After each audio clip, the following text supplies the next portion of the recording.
Hey everybody, welcome to another video with Chris Maricos, and Jeffrey LeClaire is with us today. Jeff is Hey. a polyglot and he has studied so many different languages, and he's going to share his experience with us today.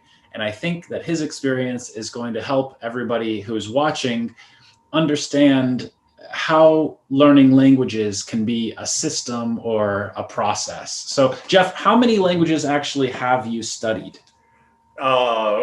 That's a big number. Have I studied? I like Yeah. that you're asking that question the right way. So yeah, how many languages have I studied? About 50. It's like, 50. yeah, yeah. Wow. Didn't get very far in some of them, but some of them, I'm like fluent in. So yeah. Okay, so how many are you fluent in? I'd say probably just three, or just English, Russian, and German. I'm Okay. like pretty good at Turkish now, but yeah, I'd say those are probably my top four. Like Turkish is not fluent yet, but I lived there for a few years. Got pretty good. Okay. And uh, what about like an intermediate level? How many languages are you at least intermediate in? Oh, okay. That one takes some calculation. Out of the 50. Yeah. Well, yeah. So the intermediate level, I'd say probably that would be like your Spanish and French, Chinese also, which is funny because I've stayed at an intermediate level in Chinese for my entire adult life, I think, because I studied it in high school, and it's one of those things where either you devote all of your time to it or you don't really see much improvement. So yeah, I've kind of stayed at intermediate in Chinese for a long time. Uh, Anything else? Like Farsi, I would say that I'm probably intermediate level in that. Wow. Yeah, yeah. I think at one point I was probably intermediate in Hindi also, but I think that's fallen aside. Wow. Okay. So how do you choose which languages you're going to study? uh, Honestly, what inspires me first is I just encounter something. It's like some song or something that is from that culture or something that is in that language that I'm just like, hey, that sounds really cool. It's like I've never heard that before, you know. Or Okay. sometimes it's a place that I just really want to visit, like yeah, that's like Indonesian. Indonesian is not that difficult of a language, and I really want to visit there. So I've studied some Indonesian. Yeah. Okay. So when you think of how difficult a language is, how do you determine what's an easy language and what's a difficult language? So easy language is probably stuff that does not have a lot of like forms of words, you know. Okay. Like you and I, we've both seen that famous like picture of like running, ran, and then like it shows all of the Russian forms of that word, right? Yeah. Yeah. So I would say Russian is not an easy language in that regard. Um, yeah. So yeah, it's something where a lot the words don't have a lot of forms. You don't have to change the verbs. You don't have to change the nouns all the time. Um, thing Anything that has gender in it makes a language hard. Okay. Yeah. So that's most European languages. But also, European languages have the benefit of like being generally close to English in a lot of vocabulary, right? Right. So as an English speaker, they're easier, but if you grew up as a Thai speaker, then they might not be as easy, right? Yeah, for sure, for sure. So Yeah, definitely. Like, and you see this in our students. By the way, should I like drop references to our to our work together? yeah, it's fine. Okay, I'm not sure. So yeah, like you see this in our students that like you know, the students who come from like Vietnam or something, or China, like they have like a lot steeper curve at first, you know, because it's just kind of like, you know, they've been exposed to English obviously, but also it's just kind of like a whole new world for them. Yeah. Uh-huh. So the difficulty or the easiness of a language, does that depend on where you come from? Yeah, it's definitely a subjective thing. Yeah, it's definitely kind of how close it is to your language, how much the logic of it makes sense to you. Because there are some things, you know, they're like when I was studying Kurdish. Well, for one thing, there's lots of different kinds of Kurdish. When you say Kurdish language, it's like there are like at least four that I know of. Yeah. So, but like one type of Kurdish, when you go into the past tense, the subject and object switch places in the sentence. So, or like the object starts acting like the subject and vice versa. So, but then Wow. the other varieties of Kurdish don't do that. So I don't know how they communicate with each other from like region to region, but like something like that is just mind blowing to me. But when I lived in the Kurdish part of Iraq, you know, like people were like, "Oh yeah, it does that." Wow. So Okay. What do you think is unique about English? Or is English unique at all? Is there something that's different about English from other languages now that you've studied so many different ones? yeah, oh, that's a great question. There have been a lot of things over the years that I've like thought about that actually makes English pretty unique. Let me think of some. Okay. So Yeah. while you're thinking, I'm just going to tell everybody who's watching, by the way, Jeff teaches with us in the English Everyday program where you can join up to 25 live lessons every day with professional teachers like Jeff, me, and a lot of other teachers from different places where people speak English and different students from all over the world. So if you're interested, you can click on the link under this video. And I'm also going to include a link to this video on our website, and you can read all of the words that Jeff and I are saying if it's not clear. Good idea, that. Yeah. Yeah, like one thing that makes English pretty unique is that like our writing system kind of makes sense, but not entirely. Where like we say that we have 5 vowels, but actually we have way more than that, right? Okay.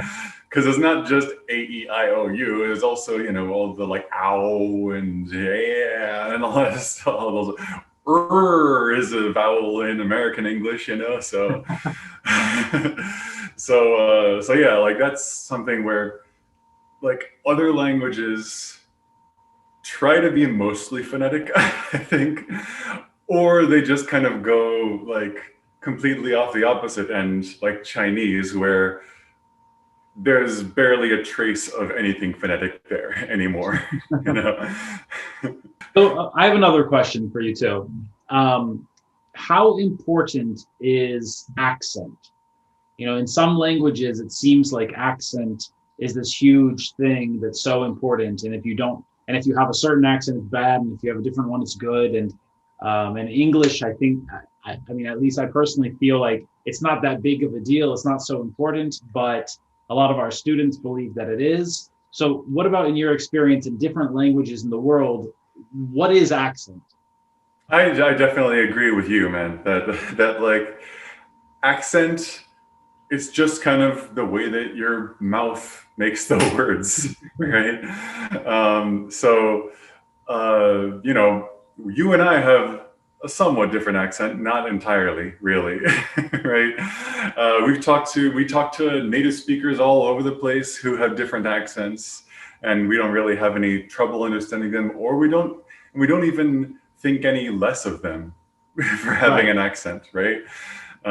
We talk to people who like learned English as a second language, and they have accents, and you know, like they're even those ESL people who grow to become famous, their accent just becomes like part of their personality, not like uh, nobody's thinking like Arnold Schwarzenegger, oh, that crazy foreigner or something, you know?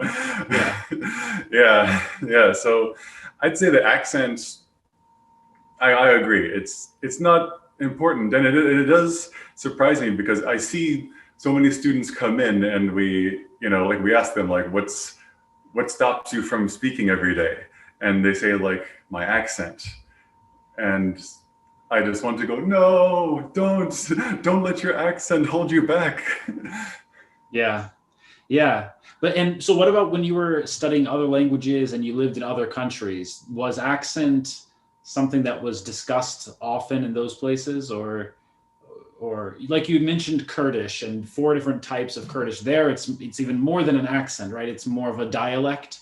But living in Russia, we both lived in Russia and in the same some of the same places, and Yeah, um, it's the Russia's a huge area, but there isn't really like there are some things that are different about different places and different accents, but generally speaking, there's not it doesn't stick out. There's not these huge dialects that are different. Like in Italy, you go to different regions of Italy and it's almost a different language. right. Yeah, and like there are kind of like certain associations with accents, right? Like, a southern drawl, and like Right. people kind of have a mental association with that.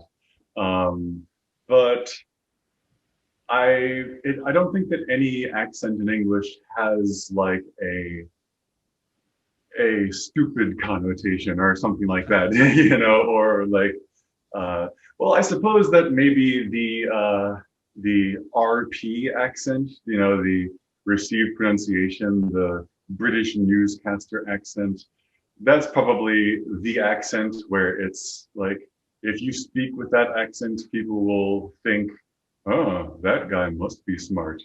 Yeah. Yeah. Yeah. And then Even if you're there are not, some even if you're not accents, smart at all. right? But then also many people from the UK might look down on like Cockney accent or some other types of accents, right? And it, Yeah, yeah. I make in it jokes all the time, and nobody gets them here in New York. so but what about in other countries with other languages? You're trying to learn the language. You clearly have an accent because you're just learning it. And do people really focus on that in other places, or is it like in English where it's kind of like, oh, you have an accent, but let's just do everything like normal, like it doesn't change anything? I would say, like from what I've seen, so I've lived in China, Russia, Iraq, and Turkey, and in Iraq, it's pretty extreme. It's all, at least from what I could see, it seems like it's different languages, like different dialects at the very least, you know. So then again, maybe there are like subtle accents that I just don't notice, but I feel like if somebody has a different accent in Iraq, um, it's probably because their native language is different, like Mm-hmm. maybe they speak Arabic with an accent because their native language is Kurdish or Farsi or Assyrian or some other language that they have in there that's very small minority language, you know. Mm-hmm. Um, so that's all I'm going to say about Iraq. Accents in Okay. Iraq. Um, and also, I think that the one that has the clearest, the clearest perspective on accents, I would say would be Turkey, because I think that there's like a definite accent of like the north of Turkey and the east of Turkey. They all have like kind of their own cultural accents. They can all understand each other, but like if you go to the east, they'll pronounce their H's with like the friction. They'll go like, you know, yeah. They'll say like, they'll say like, khatira or something like that, you know. So that's, but the perspective on it, I think that also that might be from Kurdish influence though. You Okay. know, I didn't ask about it. I didn't ask like when I heard people talk like that, I didn't go like, oh, are you Kurdish? But I think that might be, why that happens. What about accent being a foreigner? So like you're in Turkey, people see that you look different, and then when you speak, they hear the difference. In China, it's pretty much the same. I'm sure in Iraq it was the same, but in Russia, you probably didn't look too so much different from people, but they still could hear some kind of accent. So how do people react to the accent? Actually, it's funny. In Russia, people could like clock me as a foreigner from miles away. I don't know what it is. Maybe it's my big old Frenchman nose or something. It's just, something just like they would see me walking down the street and they'd go foreigner. They'd saw LeClaire. Yeah, they saw the LeClaire nose. but when I visited Ukraine, they thought I was like Ukrainian until I started speaking, you know. Okay. So yeah, that was like my experience with that, and yeah, like I do remember my first time visiting Ukraine, and I asked how to get to some tourist attraction in Russian, and like I'm not sure. Maybe it's because like Ukrainians also speak Russian with an accent, right? Like the guy thought that I was Ukrainian. He's like, "What? You never been there?" And I went, "No, this is my first time here." And he went, "Oh, you're not from here, okay?" Yeah, interesting. Yeah. All right. Okay, so you've taught a lot of students from a lot of different places, and what is something that is kind of universal, something that all students have to deal with, no matter where they're from? There's some parts of grammar that are difficult, but what are some pieces of English that everybody has trouble with, or it's important for everybody to know this? Oh, okay. Well, there are parts that everybody has trouble with, and then there are parts that everybody should know. Okay. And there's like the Venn diagram can go in the middle there, because there are some things. Like the first thing I was going to say when you asked that question was about the S on the end of a verb, but only sometimes, only when it's not a question, not a negative, and only when it's like a present tense, only when it is a state verb or something, Right. like that is probably, I've heard people who are totally fluent in every way. They get all of the stuff with articles and everything, but then that S on the end of the verb just screws them up. Yeah. Yeah, and it's taught early in books, like at low levels, but then it's never really revisited, right? Right. Yeah. Yeah. It's like I always say, the present simple, it's not simple at all. Right. Yeah. Yeah. If you're just starting out and you're learning present simple, don't worry. Other tenses are actually easier than present simple. All right. Well, thanks, Jeff. And maybe is there anything else that you think would be important for the viewers to know from the perspective of a polyglot who also teaches English? Important to know. I would say, okay, a lot of the like language learning issues that I've come up with don't really apply to English learners because a lot of the problems have been like lack of access to materials or something, you know. But I think one issue that I've seen with a lot of students is that they feel kind of inferior. You know, they feel like they're not good enough. They feel shy. They feel like something is holding them back, like, oh, it's been too long since I studied, or I didn't get good grades in English in school, or my accent will hold me back or something. And that's a really important thing to overcome. Maybe even the most important thing to overcome, you know, is to, you know, somehow convince yourself that, hey, it's not scary and you're good enough for it. You can do it. Yeah. Awesome. All right. Well, and also make sure you practice. You have to